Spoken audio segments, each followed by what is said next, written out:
சொல்லி அவன் ஜெபம் பண்ண ஆரம்பிச்சான். ஒரு 3-4 மாசத்திற்குள்ள நல்ல ஒரு வேலை வாய்ப்பு அவனுக்கு கிடைச்சது. அந்த ஊர்ல அந்த கலரான அந்த நூலை வச்சு கீழே உள்ள மேட் பண்ணுவாங்க. நேபாளில் உள்ள ஹேண்ட் மேட் நீங்க பார்த்தீங்கன்னா சில நேரத்தில் ஒரு மேட்டினுடைய ரேட்டே வந்து 60,000 ரூபாய் இருக்கும், 70,000 ரூபாய் இருக்கும். நல்ல அதை செஞ்சு முடிக்கிறதுக்கு 3 மாசம் ஆகும். அவனுடைய மனைவி அவன் 2 பேரும் முடிவு பண்ணாங்க, நீ போய் அந்த மர வேலையை செய், நான் இந்த கலேஜ்னு சொல்லக்கூடிய இந்த வேலையை நான் செய்யறேன்னு சொல்லி. அவன் மனைவி அப்போ பிரெக்னெண்டா இருந்தா. ஆனா அதை வச்சுக்கிட்டு அந்த நெசவு ராட்டினத்தை இழுக்கணும், கொஞ்சம் கஷ்டம். பகல் நேரத்தில் பண்ணும்போது உடம்பெல்லாம் வலிக்கும். ஆனா 2 பேரும் கணவனும் மனைவியும் சேர்ந்து செஞ்சாங்க. நீங்க நம்ப மாட்டீங்க, 1.5 வருஷத்துல 90% அடைச்சாங்க. அல்லேலூயா. இத பார்த்து அவனுடைய சகோதரர்கள் இவ்வளவு தூரம் இவன் செஞ்சிருக்கிறான்னு சொல்லி, சரி மீதியை நாங்க அடைச்சுக்கிறோன்னு சொல்லி அவங்களே வந்து விட்டு கொடுத்து, இன்றைக்கு அதுக்கு பிறகு நாங்க அவனை பாஸ்டரா ஆர்டைன் பண்ணி இன்றைக்கு 2 சபைகளுக்கும் போதகரா இருக்கிறாங்க. அல்லேலூயா.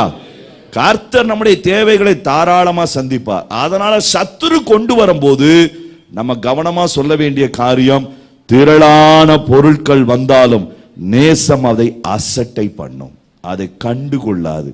அதுதான் அந்த எரிகிற அந்த விளக்கு.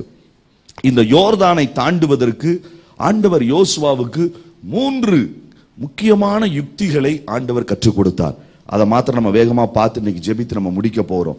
இந்த 3 காரியங்களை நம்ம தொடர்ச்சியா நம்முடைய வாழ்க்கையில கடைபிடிக்கும் பொழுது நிச்சயமாக யோர்தான் போன்ற காரியங்களை தாண்ட முடியும். இதுல தாண்டுவதற்கு நமக்கு என்ன எதிரடையாய் வரும் இதை நான் உங்களுக்கு சொன்னேன். ஆனா இப்ப எப்படி தாண்ட போகிறோம், இதை தாண்டுவதற்கு ஆண்டவர் வச்சிருக்கிற மிகப்பெரிய ஒரு காரியம் என்ன வாசிக்கலாம். யோசுவா அதனுடைய 3 எல்லாம் தெரிஞ்ச வசனங்கள் தான், ஆனாலும் நாம் அதை வேகமாய் வாசிக்கலாம். யோசுவா அதனுடைய 5வது அதிகாரம். நான் யோர்தானை மாத்திரம் எடுக்கவில்லை, முழு கானான் தேசத்தையும் எடுத்து உங்களுக்கு முன்பாய் நான் வைக்க விரும்புகிறேன். 5வது அதிகாரம் 3வது வசனத்தை வாசியுங்கள், 9வது வசனத்தை வாசியுங்கள். அப்பொழுது யோசுவா கருக்கான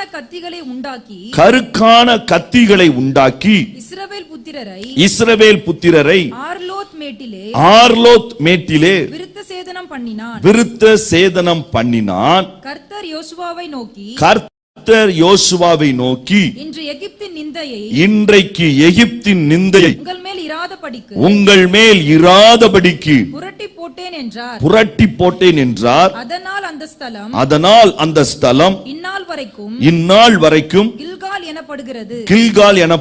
11வது வசனத்தையும், பஸ்காவின் மறுநாளாகிய அன்றைய தினம் அவர்கள் தேசத்தினுடைய தானியத்திலாகிய புளிப்பில்லாத அப்பங்களையும் சுட்ட கதிர்களையும் புசித்தார்கள். அழகான ஒரு ஆசீர்வாதத்தை ஆண்டவர் அவங்களுக்கு தர்றாரு.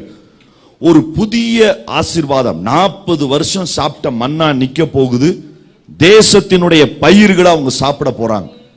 இதற்கு முன்னால ஆண்டவர் அவங்களுக்கு செய்ய விரும்பின முக்கியமான காரியம் என்ன தெரியுமா?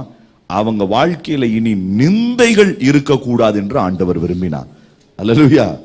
எகிப்தை விட்டு வெளியில வந்துட்டாங்க, எகிப்தை தாண்டி வந்துட்டாங்க, வனாந்திரத்தை தாண்டி வந்துட்டாங்க. 40 வருஷம் முடிஞ்சிருச்சு. இன்னும் நிந்த போகலையா? இன்னும் நிந்தைகள் அவர்களை விட்டு விலகவில்லையா? விலகவில்லை.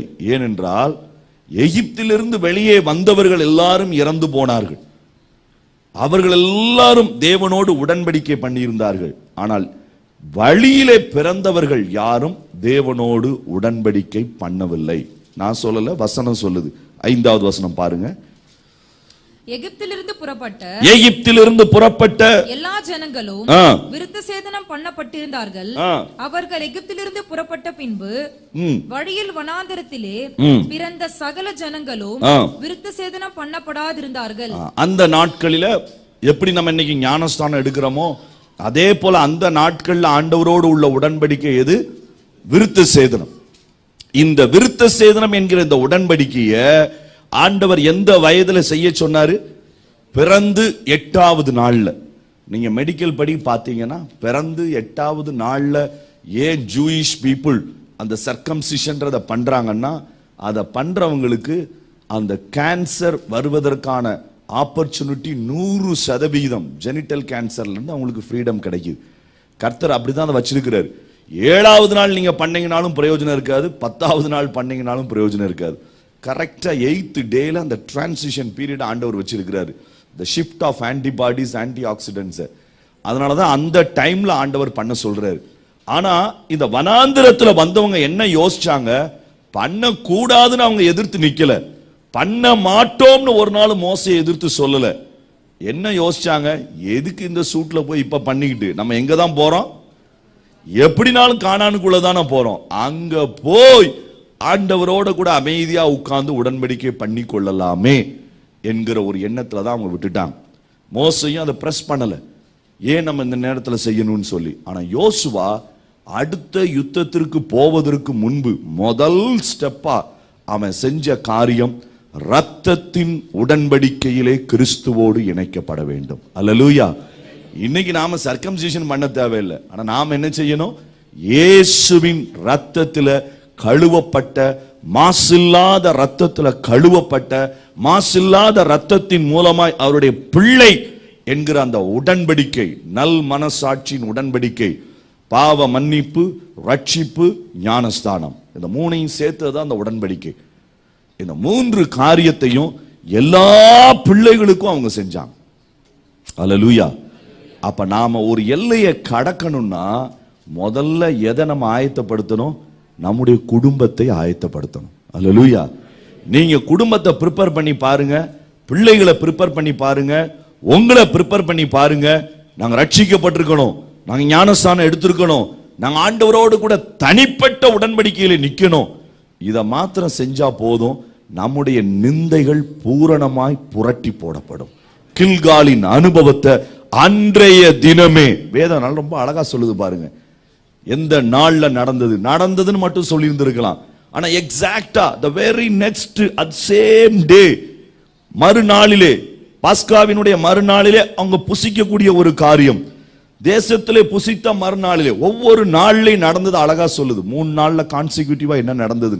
அடுத்து அடுத்து அடுத்து ஆண்டவர் வாசல்களை திறக்கிறார். அல்லேலூயா.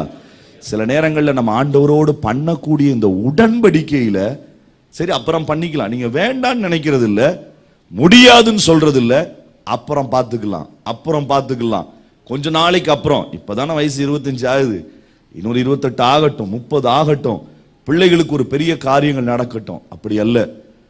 நமக்கு எப்போ 12 வயது நம்முடைய பிள்ளைகளுக்கு வந்துட்டாலே நம்ம என்ன செய்யணும்? ஆண்டவரை பற்றி சொல்லி கொடுக்கணும், ரட்சிப்பை பற்றி சொல்லி கொடுக்கணும், கணவன் மனைவிக்கு சொல்லி கொடுக்கணும், மனைவி கணவனுக்கு சொல்லி கொடுக்கணும். நம்ம எவ்வளவு தூரம் முயற்சி பண்ணி அந்த உடன்படிக்கைக்குள் கர்த்தருக்குள்ள நம்ம கொண்டு வந்துட்டோம்னா நம்ம வாழ்க்கையில கர்த்தர் கில்காலை தருகிறார். அல்லேலூயா. கரங்களை உயர்த்தி சொல்லலாமா? ஆண்டவரே கில்காலை தாரும், கில்காலை தாரும். பூரணமான நிந்தையை புரட்டி போட்ட ஒரு அனுபவம். ஏன்னா நிந்தை என்பது ரொம்ப ஒரு டீசிங் எக்ஸ்பீரியன்ஸ். நிந்தைனா என்ன?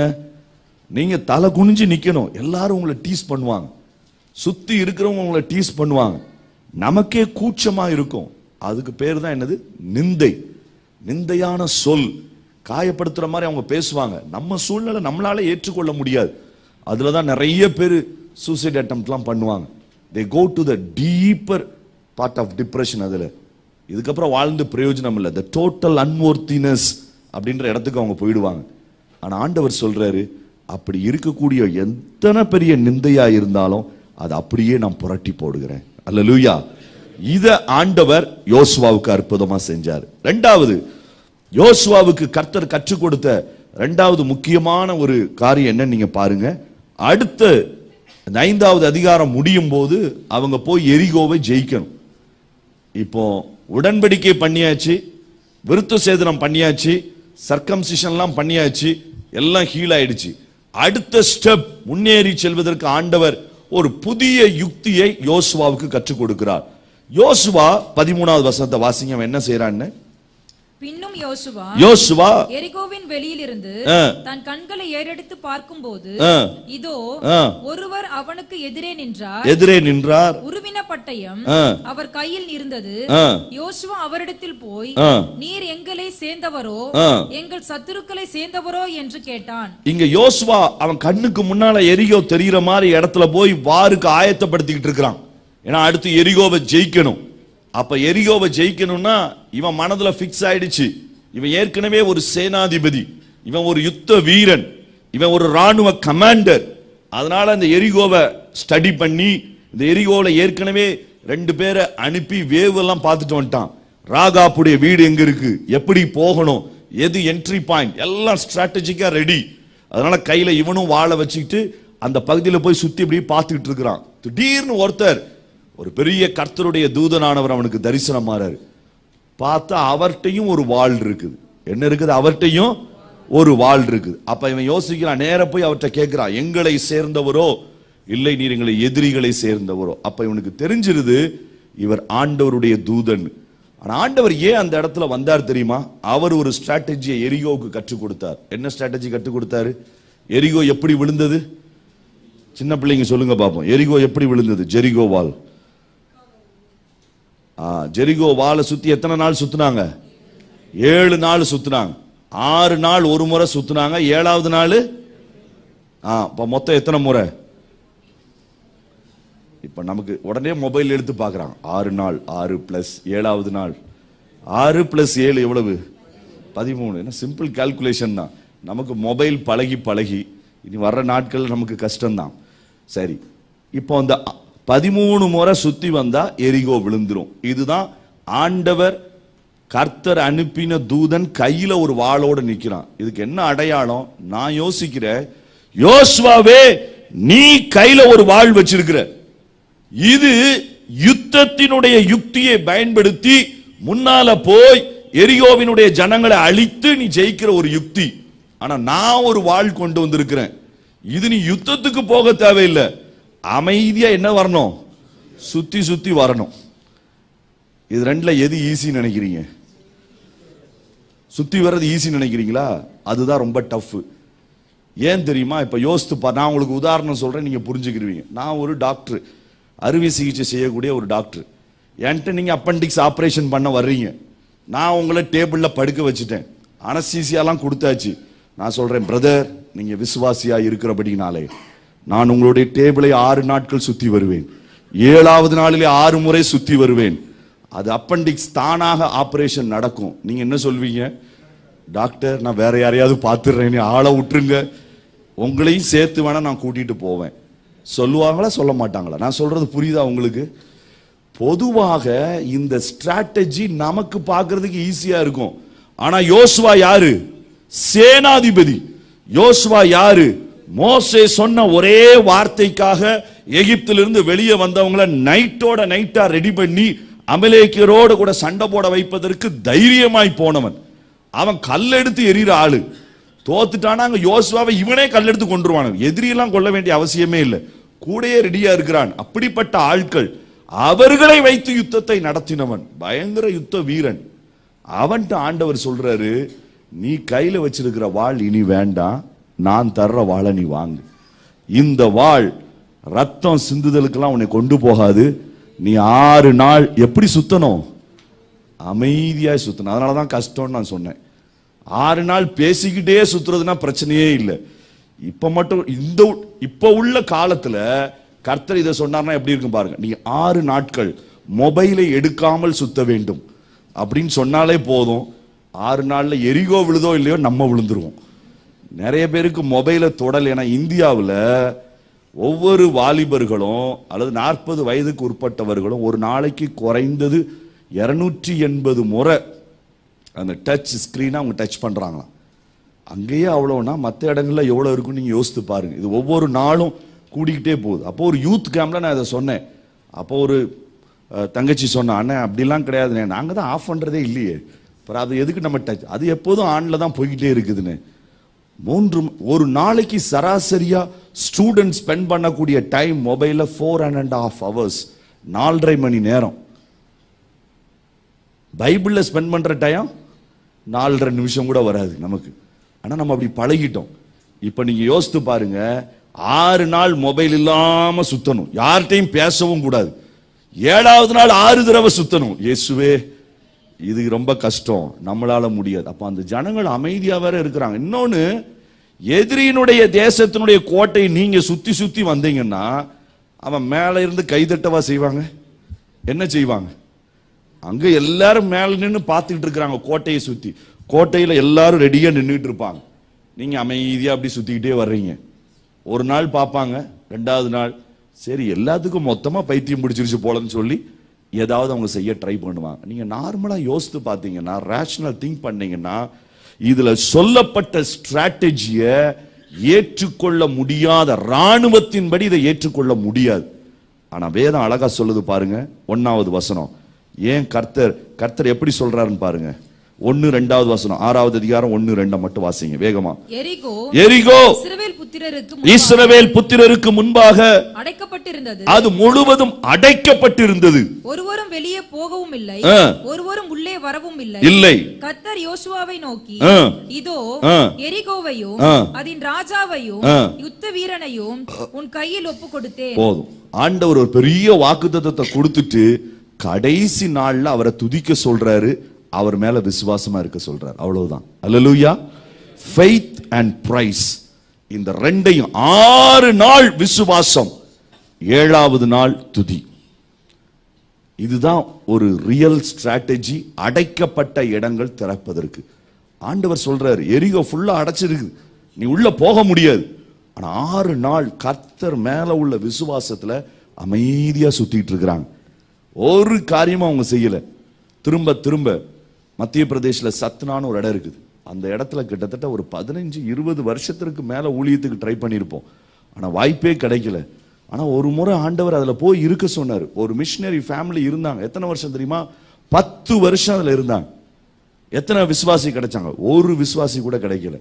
ஆனா 10 வருஷம் அவங்க அமைதி அங்க இருந்ததுக்கு அப்புறம் தான் கர்த்தர் அங்க வாசலை திறந்தாரு. அல்லேலூயா.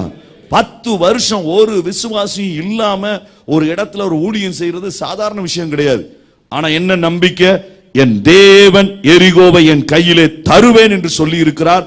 அதனுடைய ராஜாவை தருவேன் என்று சொல்லி இருக்கிறார். அது அடைக்கப்பட்டிருந்தாலும் அது எனக்காய் துறக்கப்படும். இந்த ஃபெய்த் யோசுவாவுக்குள்ளேயும் ஜனங்களுக்குள்ளேயும் இருக பிடிச்சது. அதனாலதான் 6 நாள் சத்தம் போடாம எல்லாரும் சுத்தினாங்க. இவன் ஒரு நாள் தண்ணி கிடைக்கலனாலே மோச என்ன செய்வாங்க? கல்லெறிவாங்க. கொம்மட்டிக்கா வேணுமா? போகும்போது திடீர்னு எனக்கு ஆசை வந்துடும், யாருக்காவது சிக்கன் வேணும்வாங்க. திரும்ப சுத்தும் போது ஏதாவது கேட்பாங்க, ஏதாவது கம்ப்ளைண்ட் பண்ணிக்கிட்டே இருப்பாங்க. ஆனா அந்த கூட்டத்தை 6 நாட்கள் அமைதியாய் வைத்தது இந்த ஒரு மனிதன் கர்த்தருக்கென்று கீழ்ப்படிந்து விசுவாசித்தது. அல்லேலூயா. நீங்க ஒரு ஆள் இந்த காரியத்தை செஞ்சீங்கன்னா, இந்த ஆழமான விசுவாசத்திற்குள்ள வந்து 7வது நாள்ல கர்த்தரை பிரைஸ் பண்ணி நம்பி ஆண்டவரை துதிச்ச பொழுது எல்லா காரியங்களும் மாறினது. அல்லேலூயா. இதுதான் கர்த்தர் கற்றுக் கொடுத்த 2வது மிக முக்கியமான யுத்தி.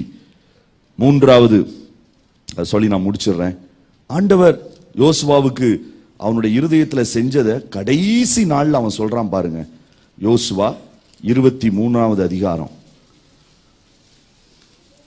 தன்னுடைய வாழ்நாள்ல முழு கானானை ஜெயிக்கிறதற்கு எது எனக்கு உதவியா இருந்துச்சு, எல்லா ஆசீர்வாதத்தையும் நான் சுதந்திரிச்சது எப்படி காண யோர்தானுடைய எல்லையை தாண்டி போய் நான் இதை ஜெயித்தேன். அதற்கு அவன் நிறைய விஷயங்கள் அதில் எழுதப்பட்டிருக்கு. 23-24 வீட்டில் போய் வாசித்தீங்கன்னா எல்லாரையும் அவன் முதிர் வயதான பொழுது எல்லாரையும் கூட்டுறான். எந்த இடத்துல கூட்டுறான் தெரியுமா? 24வது வசனத்தினுடைய முதல் வரி. பின்பு யோசுவா இஸ்ரவேலின் கோத்திரங்களை எல்லாம் சீகேமிலே கூடி வர பண்ணி. ஏன் சீகேமில கூடி வர பண்ணான் தெரியுமா? சீகேமில கூடி வர பண்ணதற்கு முக்கியமான ஒரு காரணம் உண்டு. அதை பின்னாடி நம்ம பார்க்க போறோம். ஆனா அதுல என்ன சொன்னா, 23வது அதிகாரத்தினுடைய 11வது வசனம்.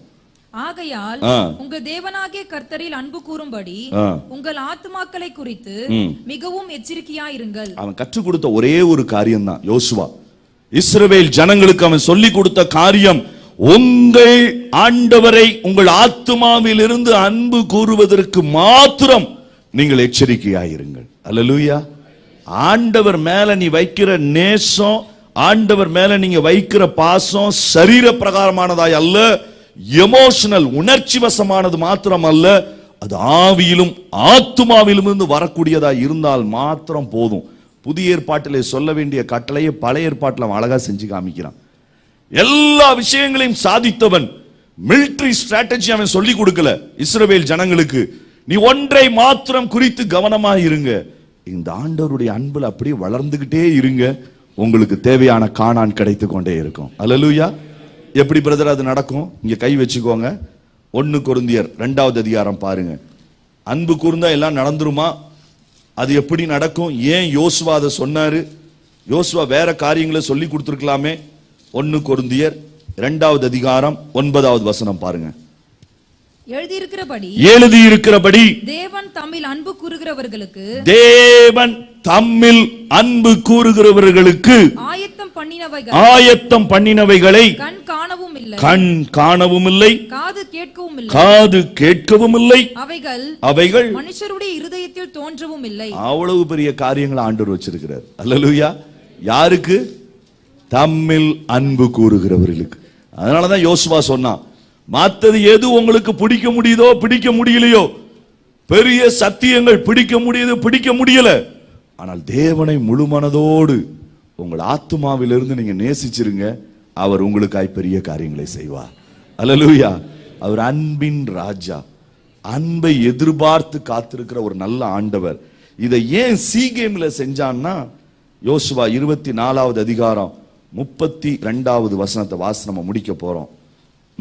இஸ்ரவேல் புத்திரர் எகிப்திலே இருந்து கொண்டு வந்த யோசேப்பின் எலும்புகளை அவர்கள் சீகேமிலே யாக்கோபு சீகேமின் தகப்பனாகிய சீகேம் என்கிற இடத்திலே யாக்கோபு சீகேம் புத்திரனுடைய தகப்பனாகிய எமோரியருடைய புத்திரரின் கையில் 100 வெள்ளி காசுக்கு கொண்ட நிலத்தின் பங்கிலே அடக்கம் பண்ணினார்கள். அந்த நிலம் யோசேப்பின் புத்திரருக்கு சுதந்திரம் ஆயிற்று. அவன் கடைசியா மீட்டிங் நடத்தின இடம் என்ன தெரியுமா? சீகேம். பொதுவா சீகேம் ஒரு முக்கியமான இடம் அல்ல. சீகேம் பிரைமரி பிளேஸ் இஸ்ரவேலருக்கு கிடையாது. ஆபிரகாமினுடைய கல்லறை இருந்த இடம் மக்பேலா என்கிற அந்த குகை. அங்கதான் சாராவினுடைய கல்லறை, அங்கதான் ஈசாக்கினுடையது, அங்கதான் யாக்கோபினுடையது, எல்லாரும் அங்கதான் இருக்கிறாங்க. ஆனா யோசேப்பு மட்டும் என்ன சொன்னா, என்னுடைய எலும்பு அங்க போகும் பொழுது அது எங்க போகணும்? சீகேம். அதற்கு நிறைய காரணங்கள் இருக்கிறது. ஒரு காரணம், அவன் சீகேம் என்கிற இடத்தில் தான் அவன் தொலைந்து போனான். யோசேப்பு ஆதியாகமம் 37வது அதிகாரத்தை நீங்க பார்த்தீங்கன்னா, தன்னுடைய சகோதரர்களை பார்ப்பதற்கு அவன் சீகேமுக்கு போன பொழுது அங்க இருந்து அவன் தொலைந்து போனான். அங்க தொலைந்து போனவனை கர்த்தர் மறுபடியும் கொண்டு வந்து அவனை ஒரு அடிமையை போல எகிப்து தேசத்துக்கு கொண்டு போகப்பட்டு பலவிதமான நெருக்கங்களை அவன் அனுபவிச்சாலும் அவனுக்கு எப்போதும் சீகேம் ஞாபகம் இருந்தது. சீகேமிலே தொலைந்த எனக்கு ஒரு நாள்ல மறுபடியும் என்னுடைய ஜனங்கள் அங்க போகும்போது என் எலும்பு எங்க இருக்கணும்? சீகேமில இருக்கணும். அது ஜனங்களுக்கு யோசேப்பை ஞாபகப்படுத்தணும். அந்த இடத்துல கொண்டு போய் எலும்பை வச்சுட்டு தான் யோசுவா அழகாய் ஞாபகப்படுத்தி கொடுக்கிறான். என்ன ஞாபகப்படுத்தி கொடுக்கிறான்? நீங்க உங்களுடைய ஆத்துமாவிலிருந்து இந்த ஆண்டவரை நீங்க நேசிக்க கற்றுக்கொண்டா போதும். யோசேப்பினுடைய எலும்பு எத்தனை வருஷங்கள் ஆனாலும் மாறாமல் வந்து சேர வேண்டிய இடத்திற்கு வந்து சேர்ந்தது.